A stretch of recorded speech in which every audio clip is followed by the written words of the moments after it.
acompanhando esse terreno rígido, argiloso, que nem a água corrente da chuva consegue desgastar na medida certa do volume de chuvas, do volume de água. E para quem não sabe, isso aqui é o subsolo.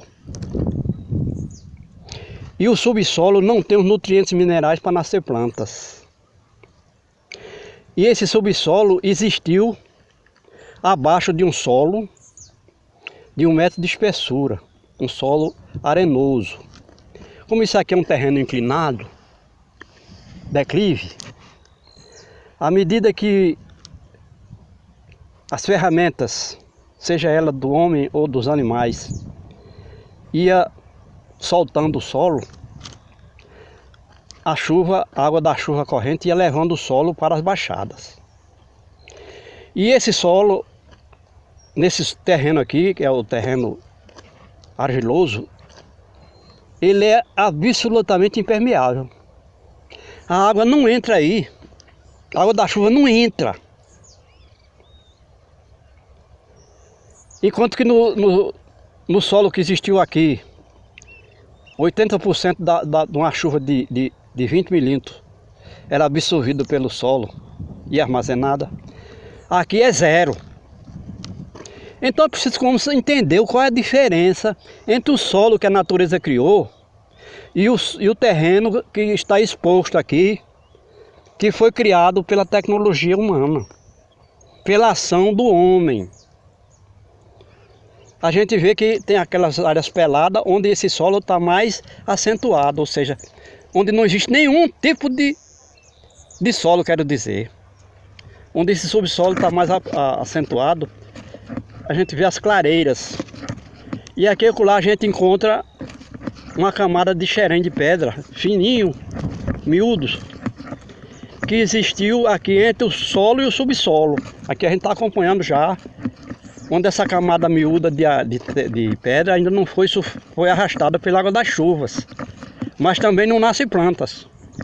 E para quem não sabe, ou não quer entender, a caatinga do sertão nordestino, que não é aqui é agreste, é cheio de pedra desse jeito, só que são pedras maiores, seixos grandes e lajedos.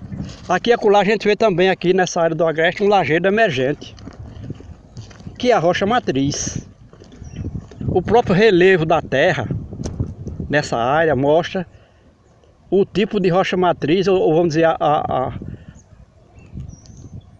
a moldura da rocha matriz sobre a qual é acumulado o subsolo e o solo. E aqui a gente vê xerém de pedra, que também não nasce plantas. Não é porque é um caminho não, porque aqui fora do caminho está na mesma situação. Então o que acontece na caatinga, e por isso a caatinga é o semiárido natural do Nordeste, embora exista outro semiárido muito com menos vida do que na caatinga, como é o caso, por exemplo, dos lençóis maranhenses, porque não tem solo, é areia, como é o caso das dunas de areia junto da praia, que também não tem solo. Então é preciso que o homem entenda que solo não é terra, solo não é chão, chão não é solo. Nós estamos caminhando, portanto, aqui numa camada de pedra, miudinho, um xerém de pedra, que fica entre o solo e o subsolo. E tudo foi formado em tempos diferentes. O solo, o subsolo, esse xerém de pedra, tudo foi feito ao longo de milhões de anos. Aí o homem chega, mete uma máquina aqui durante 10 anos, que arrancando todo o solo, e o que a natureza precisou de milhões de anos para formar, ele destrói em 10 anos. E foi o que aconteceu aqui. Então, como a gente está vendo essas plantas aí, todas elas predominantemente Jurema, essas plantas é assim também na caatinga, elas não crescem, porque não tem solo. Aí quando a gente diz que a caatinga é apenas 250 mil km², alguém diz, não, mas o semiárido nordestino tem 800 mil. Vá aprender, estudar, venha para aqui para saber. Não fique chutando não, porque quem ganha a vida chutando é jogador de futebol, alguns dos melhores. Não dá para chutar com relação às leis da natureza. Tem que aceitar, admitir a informação verdadeira. Porque senão o Brasil não pode se recuperar dessa destruição que está sendo feita aqui a partir do Nordeste. Daqui a pouco nós vamos ter seca lá no Rio Grande do Sul, na região sul todinha, seca na região sudeste. Mesmo chovendo, turbilhões. Quer dizer, mesmo que aqui chova 10 vezes mais do que está chovendo agora, isso aqui não muda assim. Porque o solo não é feito do dia para a noite não. O homem destrói em 10 anos, mas a natureza vai precisar de milhões de anos para formar um solo aqui de novo.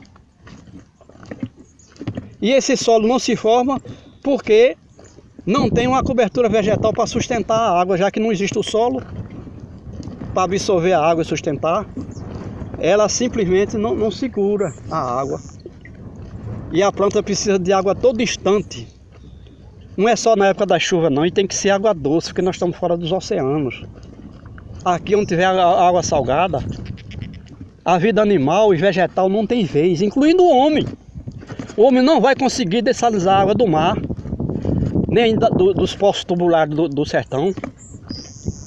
Para fazer agricultura não é mentira, é falsa a informação. Se alguém está passando essa informação, é falsa. Você não pode contar com rios, porque a gente sabe que aqui nessa área do Nordeste já tem rios que foram perenes, que estão secos. Tem rios, todos os rios daqui eram rio temporário, ou seja, durante a época da chuva tinha água corrente.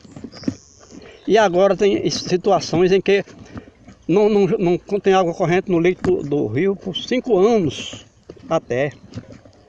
Porque hoje com a chuva de 100 milímetros nessas áreas aqui, a água escorre todinha já que é área rígida, onde não existe a infiltração de água da chuva, escorre todinha para as baixadas, para os açudes. Mas só que a perda de água é extraordinária, não é mais como antigamente. E uma das causas da perda de água é exatamente esse tipo de cobertura vegetal insignificante. Aqui nós não temos nem 1% da cobertura vegetal em termos de variedade e volume que existiu antes do homem ocupar essas terras.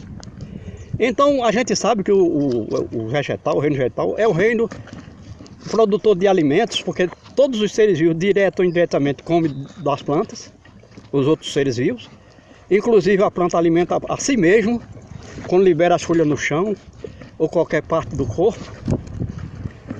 E a gente sabe que o vegetal é o quinto elemento da natureza, porque se não tem a cobertura vegetal, o clima vai ficando doido. E a vida não existe, porque a vida escolhe um lugar para nascer de acordo com os elementos da natureza e suas variações atmosféricas. Nós estamos mostrando aqui um terreno que já existia um solo com 1 metro de espessura. E agora nós estamos vendo aqui o subsolo rígido, desprovido de vida. A terra rimou. E é preciso que o homem que está lá sentado num birô, numa universidade, ou sei lá onde, no governo do estado, no governo do país, entenda que isso aqui foi o homem que fez. E o mesmo homem que criou esse problema, ele não tem capacidade intelectual, não interessa onde ele foi estudar. Ele se fez isso aqui estudando, quer dizer que ele estudando agora, ele vai só piorar essa situação. Ele não tem condições de melhorar isso aqui. O que é que o homem tem que fazer aqui? Criar solo. Como é que eu posso criar solo aqui? Eu cavo um buraco aqui no chão, digamos com 2 metros de boca, 2 por 2, 4 metros quadrados, 3 metros de profundidade, encho ele de solo e massa orgânica e planto uma árvore permanente, ou seja, uma lavoura permanente, por exemplo, pode ser até um cajueiro, uma mangueira, e eu boto água logo lá embaixo, água doce, porque mesmo que passe 300 dias sem cair um pingo de chuva aqui, a planta não vai sofrer falta de água, porque já tem água ao alcance das raízes. E à medida que vai secando o solo em cima, por conta da presença do vento seco e do sol quente, essa umidade do ar vai subindo. Isso é tecnologia, só que isso não está na universidade não. Isso aqui a gente aprende fazendo, é no dia a dia, é sentindo a necessidade da planta, é sentindo a necessidade dos animais e as próprias necessidades e observando que pode mudar, que tem solução, ainda existe solução para não transformar isso aqui num deserto, assim como o deserto do Atacama, onde chove no máximo 5 milímetros por ano e passa até 10, 15 anos sem cair um pingo de chuva, como o deserto do Saara, como o deserto do mundo que existe. 1/3 da superfície da terra, nas chamadas terras emersas, são desertos onde não existe vida, onde não há possibilidade de desenvolver a vida.